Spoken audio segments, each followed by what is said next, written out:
are even starting to cut back on their funerals. As our Scott Cohn found out near Chicago, you don't have to pay full price to bury your loved ones. Not anymore. Well, Janice, it's not something we like to talk about or even think about, but even a simple funeral can be amazingly expensive. So it shouldn't come as any surprise, especially in these tough economic times, that some alternatives are coming about. Welcome to the world of the discount funeral. Dempster Street in the Chicago suburb of Skokie is like 1,000 other suburban streets. There's the Burger King, the gas station, you got your Dunkin' Donuts and your strip mall with the convenience store and the funeral home. The funeral home? Wood caskets that we have here. It's a funeral home in a strip mall. Visa and MasterCard cheerfully accepted. People are looking to have things less drawn out, and they feel that that's easier on the family. Lloyd Mandel, 30 years old, is a funeral director with a marketing degree. The funeral business around here hasn't been quite the same since he came along. With a storefront operation, we have a much lower overhead, and we're able to pass it on to the family. No, the world hasn't gone mad, but it is changing. Maybe it's the recession, maybe it's just the 90s, but everything is getting simpler, even funerals. Why pay for a chapel, an organist, a hearse, a limousine, when you can get it all done right here?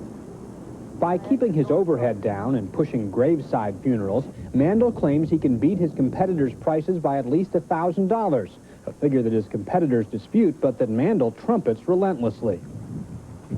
Most of our ads I've written myself.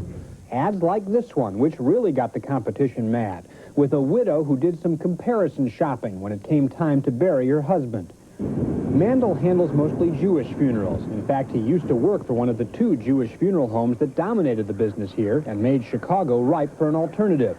Neither company would comment for this story, but even they agree that Chicago and its Jewish community aren't alone in the trend toward the simple. Those who watch the industry say people are getting wise. You have to go in with your eyes wide open. You're going to be teary-eyed, but you have to realize that you've got to make intelligent buying decisions, not buying decisions that you're going to regret later because you've spent all of the money. She was 90. Lucille Bluestein knows about regrets. She wanted to simplify things 11 years ago when she buried her mother. She liked the simple. She didn't like ostentation. So I tried to convey what my mother wanted to the funeral director. And he came back with this little statement, come now, can't you do better for your mother than that? This didn't affect me at all, but it did my brother and sister-in-law, so I found myself having to go for a kind of funeral that my mother never would have wanted. She still gets mad about it, even to this day. So when she had 2 more deaths in the family last year, she headed up Dempster Street and let Lloyd Mandel handle it. Mandel's been in the business just 3 years, and already he's booking 300 funerals a year, 1 in every 10 Jewish funerals in the Chicago area.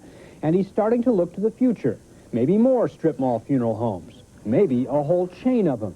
The suburban landscape may never be the same. Thanks, Scott. And